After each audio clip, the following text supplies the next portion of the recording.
All right, Terry Bradshaw, the Hall of Famer, 3 Emmys, co-host, NFL analyst. No, 4 Emmys. Oh, you got a new one.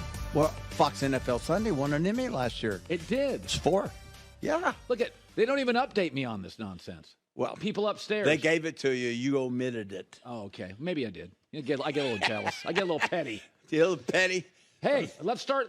Yeah. We'll get to Taylor Swift first, though. I want to say this. We'll get there. Okay. Because you have a musical background. You know what you're doing. Right. So I watched Kenny Pickett yesterday, and there's a lot of young quarterbacks, and who knows if they're going to work. But the one thing when I watch Kenny Pickett, the coaching staff is letting him throw it down the field. And I watch Green Bay, and they don't with Jordan Love. So I watch Kenny Pickett, and I'm sitting there texting a buddy, and I'm like, I don't know. And all of a sudden, he let it rip. He plays. So what do you see with Kenny? I love him. I said it on the air yesterday. I love him. I start with poise. Every quarterback that plays must be able to handle a fire from the pocket. He does that extremely well. He threw a touchdown pass, say, 4 weeks ago. They lost a game. It was against the Ravens, I believe. That post route to Pickens. Yeah. And he set up, he's going through his progressions, and then his progressions took him to the post route back to Pickens on the strong side.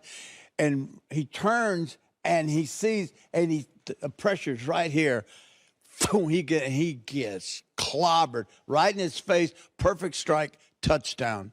He's got everything that I want in a quarterback. Maybe not ideal size, okay? Yeah, he doesn't have a huge arm. You don't need a huge arm. You've got a huge brain. You see things faster. You go to the receivers quicker because your brain's fast and you understand. Yeah. So that to me is critical. A lot of people don't like him. Well, that's fine. But I take that sucker all day long. Hey, and here's the other thing. He's a selfless human being. Very. He doesn't give a rat's ass about touchdown passes or anything else. All he cares about is winning. Yesterday, no touchdown, no touchdowns. No, none whatsoever. But he still completed high percent of his passes. They won the football game. And you're right, he's extremely accurate. Yeah. And now that Johnson came back, Pitkins, Johnson. That's a real receiving core. And how about their running game yesterday? 2 backs I like. 2 backs, Warren, and then they got the kid from Alabama. You know what they do? You know what you call that? What you talked about in the first part. And I've talked to GMs about this, and it's totally underrated. Kenny has physical courage. Yes. Yeah. He will stand That's there right. to the last second. You played in an era where if you didn't have it, you were out of the league. We play in an era now where there's a lot of stuff behind the line and bubble screens. Not all these kids want to get hit. Kenny's willing to get hit, and GMs love that. Well, here's the thing. Nobody wants, let me correct you. Nobody playing quarterback wants to get hit because you have to understand, in the pocket especially, in the pocket, not when you're moving out because you can see it, but in the pocket, we have no defense. Our eyes should be down the field, and we should be reading the coverage. Right. And we're hoping that by the time we get to the third read, that guy, our ball should be coming out of our hands, but 2.3, 2.5. No, we don't want to go 2.8, 2.3 seconds, 2.5, and we're out, and that ball's out, and there the guy is. And here's what happens. When you stand it, and they see this on Sunday, on Monday or Tuesday when they look at the tape, and what happens to the offensive lineman and everybody in that offensive meeting, they look and see what you just got, and it may have been their guy that got you. So the little guilt. Yes. If you're getting popped. And you don't say a word, and you get up, and you don't feel good all the time. You get up. Hey, listen, Colin, sometimes you get up. I mean, I've been known to be a little bit of an actor in the huddle. I would. TB, are you okay? Yeah.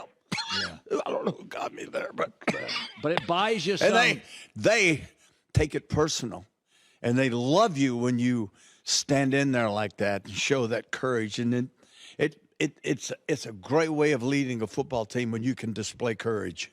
So I liked Philadelphia going into last night, and one of the things I liked about it, I said, listen, if you go fast against physical mostly wins. So it's interesting. Right. So back in your day, Philadelphia is a little like your team. Built on line play, but a big-time quarterback and guys over the top. You can do both. But you were known, even you, physical, big, tough. That's Philly. Right. But they can go over the top a little. Yep. Miami's known as a speedboat. So I love speed. I know you do. You've had more than your fair share of boats, planes, but I will say this. Go back to your era. When you played a flashy, fun, fast team, didn't you sense in the film room on Tuesday, they're going to fold? They don't want us. No.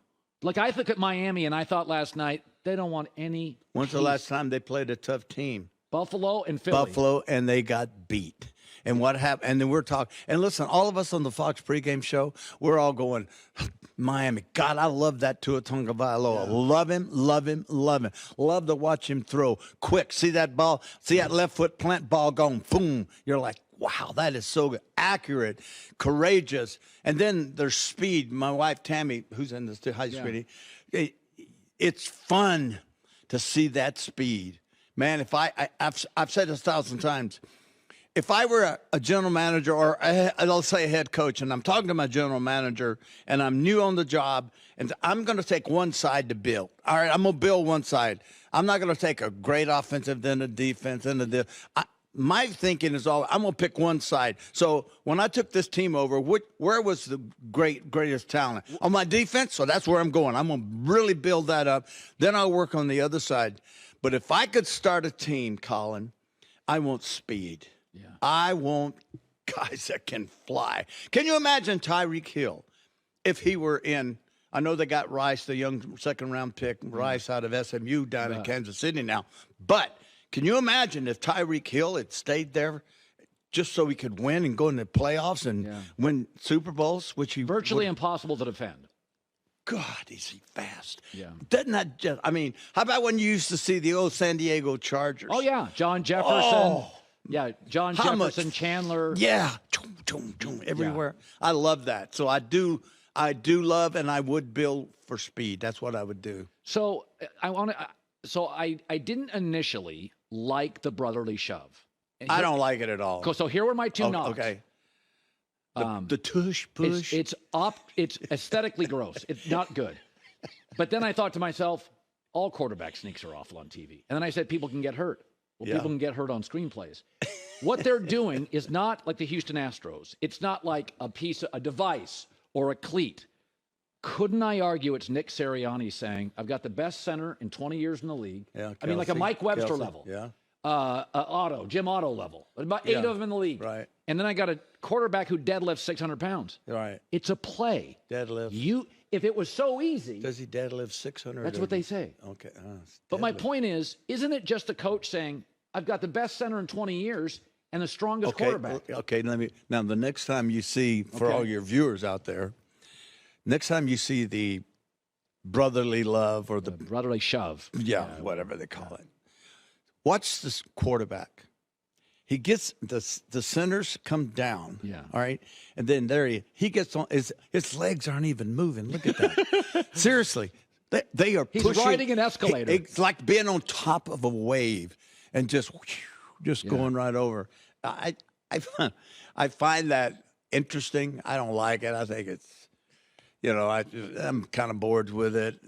But it's not pretty. No, not at all. No, it's to some degrees, I say it's not football, but I'm old school, and you know what? God bless them for coming up with that. You liked fullbacks. Yeah, I had a fullback. Right. I had a halfback. They don't do that anymore. So, yeah, and look, I'm not going to say who because it wouldn't be right of me, but we have discussed, or I have read where our guys have discussed the brotherly shove and the ways of handling it.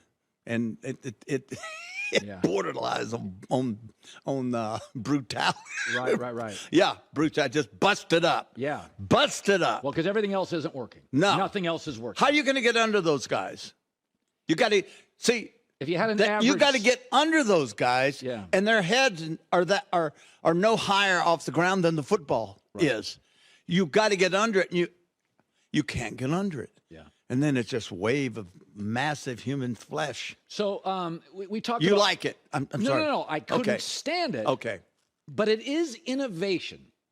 And it's not equipment based. It's not we've got video, we stole your signals. It's like, the center's the best guy since Well, what we got now, my left guard weighs 325. My center's 330. My right guard 360. And they have the biggest tight ends in the league. And, most of my tight ends are it's a tug of war. 280. Yeah. And my quarterback's 240. All right, before we get to Taylor Swift, I'm going to get there. Don't care if we get to Taylor Swift. Okay. But I watched, so a lot of people today are banging on Justin Herbert, the quarterback for the Chargers. Right. And I said this. If you look at what they do well, there's 4 categories. All of them are tied to him. Special teams, no good. Can't stop the run, can't run. Don't play good defense. They're red zone offense. They don't turn it over, and they're passing without a number 1. They're all great. So I said it's so easy to crush the quarterback. And it's funny when you mentioned the Chargers.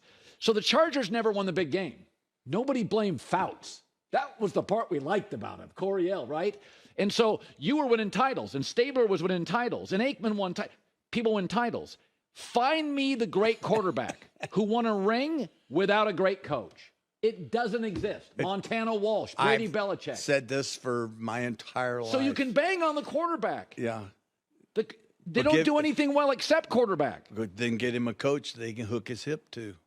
See? That's what I think's missing. You told me Sean Payton is who you would have hired. I would have hired Sean, but Sean's gone. He's not available. And from what from some of my sources. Yeah. Sources. I trust him. They wouldn't have gone there. They wouldn't have hired him. So I think that's one of the reasons Sean went to Denver. He knew that. He knew that. I didn't know that. And I'm even talking to Sean. Wait a year, man. That's the place to be. You got a quarterback with your offensive mind. Yeah. Hang on, Nelly. That'll be good stuff right there. But I didn't know that he knew that they weren't going to sign him even if they got rid of the guy they have. Yeah. So, but yeah, I guess you're asking me about their quarterback, right? I just think I love that guy. Yeah. I mean, we didn't blame Fouts. We don't blame the court. Like, at the end, you can't win a ring without a great coach. No, you got to have the coach. That's for sure. I mean, you and Noel didn't have to agree, but you respected his ability, Chuck. Absolutely. You knew he knew his stuff. He dang sure did. Yeah. I respected him. I was taught my football knowledge was starting number 1 with defense. I've always been taught that from high school on, college. Second is run the football all the way through high school. I completed 78 passes in high school. That's the only statistic I know. 78 passes. 23 of them went for touchdowns, by the way. Yeah. If I have to. I liked your arm in high school. Yeah. I told people. I liked my arm, too. Yeah. The rest of me was bad. You just have to do a lot well. You have to, yeah. So it was defense, it was running, and then the pass, the way I was brought up, I had a little brain moment there, was play action. And we don't get to throw that often when you run that kind of offense. And so I was geared to looking deep. So instead of progressions, which I should be going short, medium, long, I went long, short. Now, by the time you come to short, he's either run out of bounds because he was running in the flat or something. Yeah. But one of the things that Chuck did, a complimentary routes on the right-hand side, say I had a 14-yard O-cut sideline route. Yeah. Well, he knew that if we had mirror routes, in other words, the same thing on the other side, then the other outline or sideline route was 3 yards deeper, so that if I went here and it was covered, and when I turned, my timing would be caught up with Stallworth. So the routes to the left off of the main side of the tree were always a tad longer, so timing he was pretty smart of chucking them to do that. So, but that's the way I was raised. Now, my football, the opposite. That's it. Now it's throw. And so guys like me, are a little bit jealous of guys that get to throw it all the time because we weren't that good. I mean, I threw 212 touchdown passes, but I had 210 interceptions. Yeah. Not very good. Yeah. Our completion percentage, mine was 51.9. Yeah. That's the same amount of alcohol that's in Terry Bradshaw bourbon, 51.9. That's why you have one. That is shocking when we found that out. We couldn't believe that the bourbon was 51.9. Unbelievable. Matched up. So we used it. Yeah. Well, and by the way, that was a different era. Joe Namath threw more picks than touchdowns. Yeah. You threw the ball down the field. Down the field. That's what you did. All right, so I want to get into this whole the Taylor Swift thing is, I think it's fun. But it is funny. Have you seen Kelce's numbers with her at the stadium and without? He's a way better player when she's there. So you've been in the music industry. So years ago, I know a guy in Nashville, and he just happened to work in the office with Taylor Swift's dad. So this is like 12, 15 years ago. Yeah. So he said, that, one of the guys in our office, his daughter is like a star down here. And I'm like, really? I asked my daughter. She's like, Dad, Taylor Swift? So 2 days later, I get a pic in the mail with an autograph. Smart, neat people. So Andy Reid's joking about it. He's like, season tickets, get her here. Do you think Kelce, a little show off when she's in the stadium? Because he's a completely different player this year when she's in the stadium. Well, he faced zone yesterday, and he should have eaten it up, and he did. All right. I do think, look, had I been married to Tammy, when I played for my rookie year on, I would have thrown for 96,000 yards, 800 touchdown passes, and 10 interceptions. It's amazing how good you can do. Look, zone there. See anybody else around him? Nope. There he goes. Yeah. It's amazing when you look at that. Watch this. Here we go with the brotherly shove there. And there's this gal. Now, she's talented, right? You acknowledge that. Oh, yes. She's phenomenal. What makes her great? Her songs, her songwriting. Well, I know her songwriting. Her songwriting. I don't think vocally she's in the same Kelly Clarkson and some of those. Not vocally. She sings good. Yeah. But her songwriting is really good. And young people love her. I mean, young people love her. Hi, everybody. Thanks for watching. Subscribe here to get the latest from the show. Also, be sure to check out more of the best clips from The Herd or go watch a few segments from other shows on FS1.